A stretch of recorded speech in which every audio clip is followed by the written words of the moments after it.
Today I am testing out Easyjet, Europe's second largest budget carrier. The journey will take us from my hometown of Luxembourg to Milan Malpensa in Italy. Easyjet is highly successful and constantly expanding, but its reputation is quite mixed. So what is flying Easyjet like these days, and how do they compare against other European low-cost giants? Well, let's head to the airport and find out.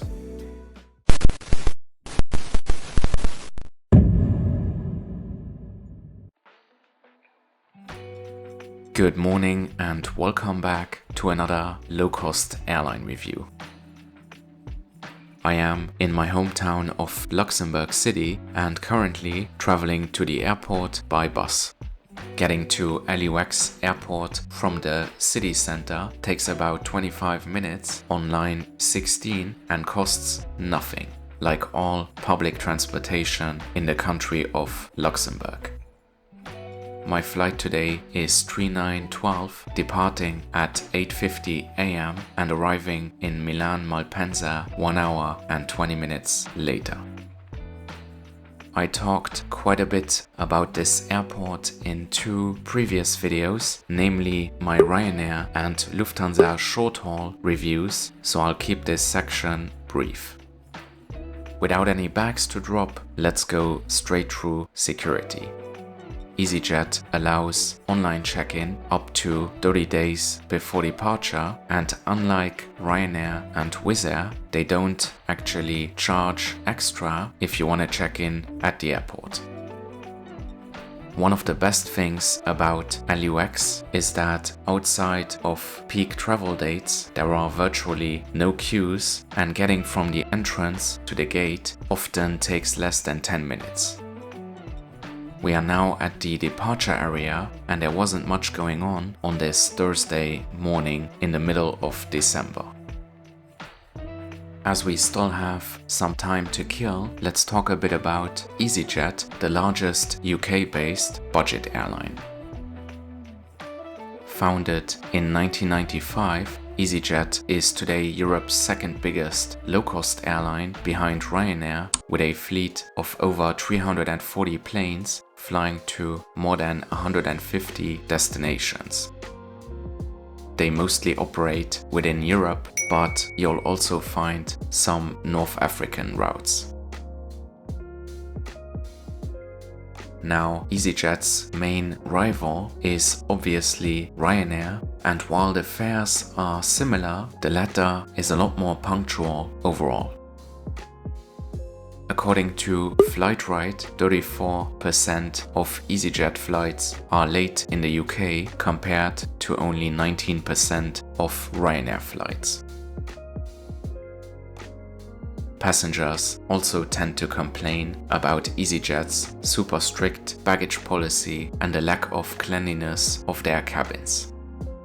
Let's talk about the luggage policy first.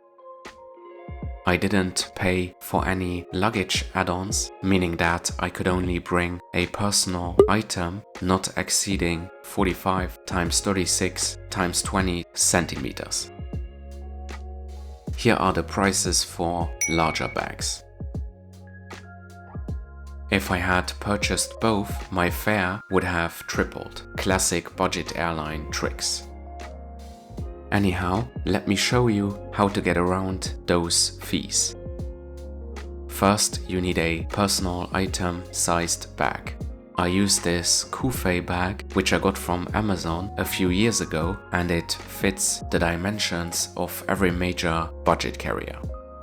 This isn't sponsored, but I'll put a link to the bag into the description if you are interested.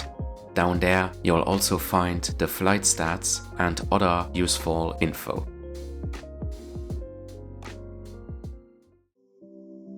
I use a small bag like this for a 5 to 7 day trip, and here is how I pack it. 4 t-shirts, 4 pairs of boxers and socks, toiletries, flip-flops and a microfiber towel for potential hostel stays, gloves and a hat because I'm traveling in winter, my laptop, sunglasses, a GoPro, noise-cancelling headphones, a microphone, an electric beard trimmer, and a pouch containing all of my electronics and some other random stuff. And finally, the camera that I am currently filming on.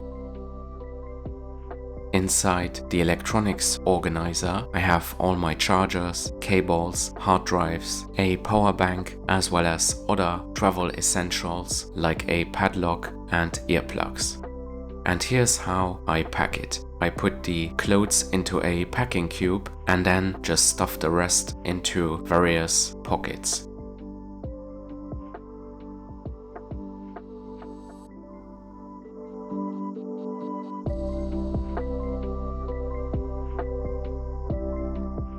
I also take this crossbody bag, which I could put into the main backpack if the airline complains. And that's it. Some sacrifices are naturally required. With a larger bag, I could take my drone and a water bottle, but for shorter trips, I can live without those. Packing complete, let's return to the airport. Boarding began 40 minutes before departure, and there was a gate agent whose only job it was to check people's luggage. The agent also had a look at my bag and then waved me through. So yeah, Easyjet takes their baggage policy very seriously. What they don't take so seriously is the speed of their boarding process. About a year ago, I departed from this exact same gate on a Ryanair flight to Portugal, and the boarding was much quicker. Worse still, we had to wait in the freezing cold for about 25 minutes until the incoming passengers had disembarked. This kind of boarding system can work very well for a budget airline, but the coordination has to be on point. And on this flight, Easyjet sent people out into the cold way too early. On the plus side, the wait gave me an opportunity to have a look at our plane. An Airbus A320-200 delivered to Easyjet in 2018. This is by far the most common plane in the Easyjet lineup, with over 170 currently in service. While the boarding process wasn't ideal, I really liked the fact that they opened the doors at the front and back.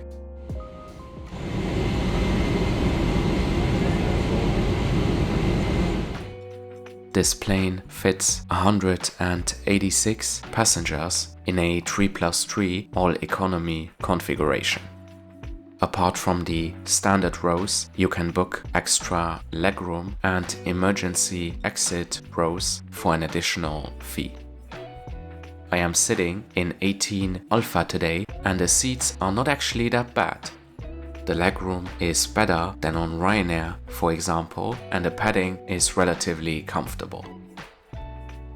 Compared to the two other big European low-cost airlines, Ryanair and Wizz Air, I personally think that Easyjet has the best seats, but that isn't really saying much. Anyhow, there is a standard tray table and a seatback pocket, but obviously no USB ports or power outlets. And finally, I am pleased to report that the cabin was very clean, something that isn't a given on European budget carriers. Because of the slow boarding process, we pushed back and taxied out to the runway with a half-hour delay. Please look at the safety card in your seat pocket before takeoff. It contains important safety information specific to this aircraft, such as the brace position and operation of the exits. Please now close your seat table, put the armrest down, open the window blinds, and fasten your seat belts. Thank you for your attention.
We took off at 9:18 a.m., 28 minutes behind schedule.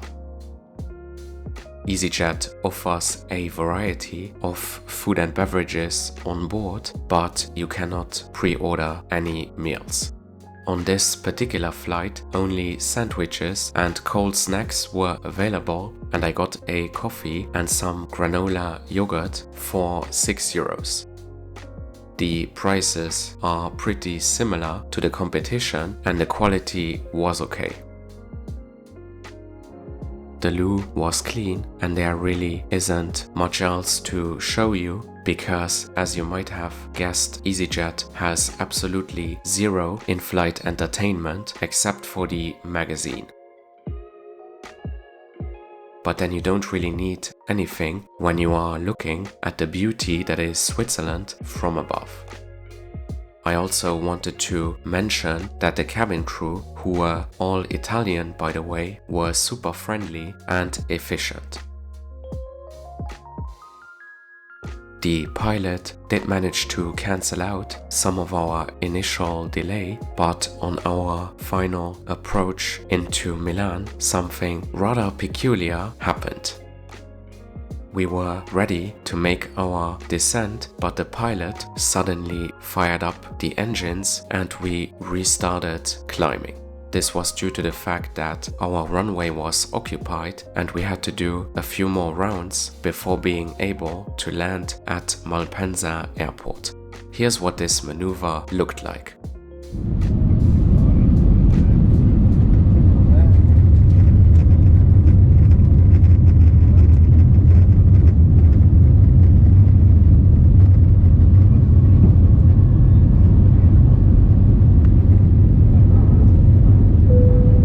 The runway was occupied. We're now flying southbound for a new approach into Milano, where we expect to land within the next 10 minutes. After about 15 minutes of needlessly burning fuel, we were back on final approach.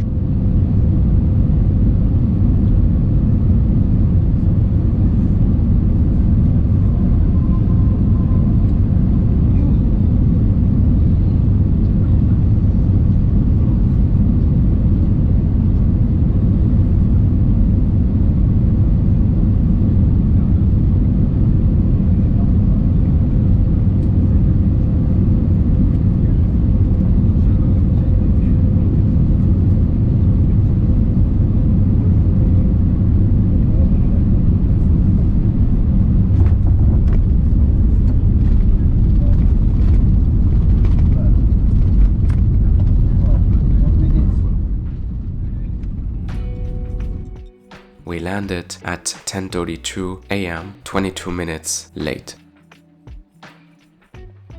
So, how much did this journey cost?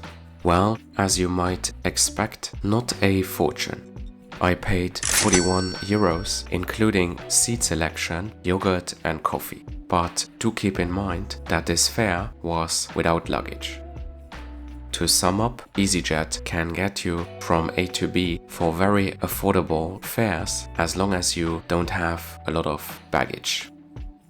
They are not as punctual or reliable as Ryanair and their network isn't as extensive as Wizz Air, but the onboard experience is quite decent in relation to the price. So I'll give this flight a 6.5 out of 10.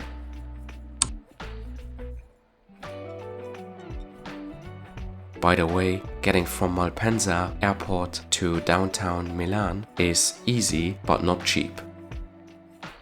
You can take a bus for €10, which will get you to the center in about an hour. Alternatively, you can select the faster but more expensive Malpensa Express train, which is what I chose. The train is comfortable and it will take you to various stations in central Milan for €13. That journey takes about 45 minutes. And that is it for today. Let me know what you guys think about Easyjet. Are they better or worse than their competition over in Dublin and Budapest? Thanks very much for watching and see you in the next one. Goodbye.